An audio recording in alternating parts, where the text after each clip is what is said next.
Hey, this is Kevin from Crestview Crafts. I've been wanting to do a video. I hear a lot of people talking about replacing their inline fan on their Glowforge, and so I wanted to make a few comments about it and then show you guys what I've done, so it'll give you some more options. So I've been watching other videos on YouTube and what people are doing, and so I went ahead and ordered a 4-inch inline fan. I don't really understand the logic behind doing a 6-inch and then reducing it to 4-inch, because you really limit then what the ability of that 6-inch has to do. If you could flow 6-inch all the way through with a 6-inch fan, it would make sense, but since you're reducing it down to 4 inches on both ends, it just doesn't make any sense. So I went ahead and ordered a 4-inch, which is the size that the Glowforge uses, and so I hooked that to, I'll show a picture here as I'm talking about this stuff too. I hooked that in line, only I put it outside. I put it out underneath the eave of the house, where I live in Northern California, so weather's not too bad here. It'll stay out of the rain if we get rain, which we don't get very often. But it's pretty quiet. Those fans are very quiet, and so nobody outside can really hear it. Hooked it to a board that goes through the window.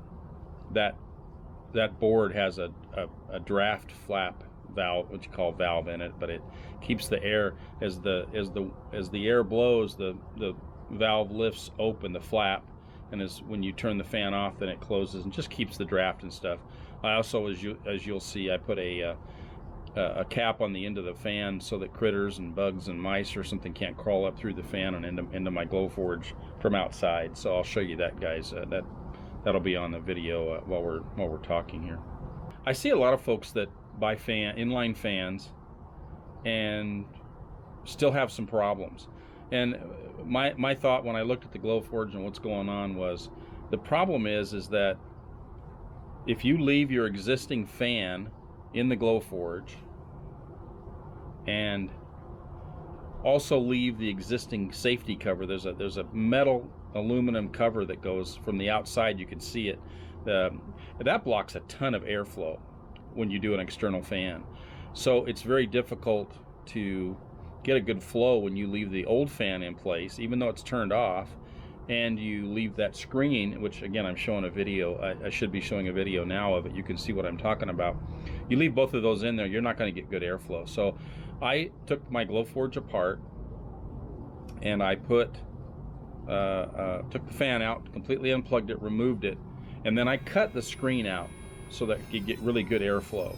And of course, you know, you always need to make sure you've got your Glowforge unplugged when you're doing this type of thing, and of course wearing safety glasses. Make sure you're really safe when you do it. I used a Dremel with a die cut end to cut that aluminum out and get all that stuff out of the way. What I've never realized when I've been watching the other videos is the Glowforge has two fans. It has an exhaust fan and it has an intake fan. I always hear another fan on the right side when you're facing the machine running. I could always hear it. I removed the exhaust fan on the left side, which you can see the video of, and then when I would run my Glowforge, after I got everything hooked back up, I could still hear a fan running on the right side. So I went into the settings, as everybody knows it's done an inline fan. I turned the fan off by telling the Glowforge that I have an external filter attached. I turned that off, and that fan noise is gone now. So there are two fans. My choice is to leave that intake fan on, because it's not very loud and it helps pull air in to help that airflow with your external fan. So that's what I've chosen to do. So anyway, in this video, you're going to see how I did it, what I think is a better way to get airflow. And since I've done it, I've done 3 cuts. I've done it with wood and acrylic, and the only time I ever get any smell now in the room is when I open the door and pull the parts out to take them apart or to look at them. That's when I can smell it. Other than that, I cannot smell anything in the room. So I think I think it works quite well. Let me know what you guys think in the comments, and if you have any questions. I'm not saying this is the only answer, but I know for me it seems to work, and I really think it's important that you remove the old fan and get that safety screen out of the way. The exhaust air and the smoke and all the soot is pulled right over the electronics on the left side, and again I'll show you a picture of that. Those really get dirty. So I built a little wooden block to kind of keep the airflow going from going across all those electronics. Don't know how well it's going to work yet, but I'll show you that. Might be an option if somebody wants that pattern SVG file. I can send it to you for the Glowforge. Taking the top off the left side of that Glowforge, there's lots of videos on that. I didn't show you how to do that. It's pretty simple.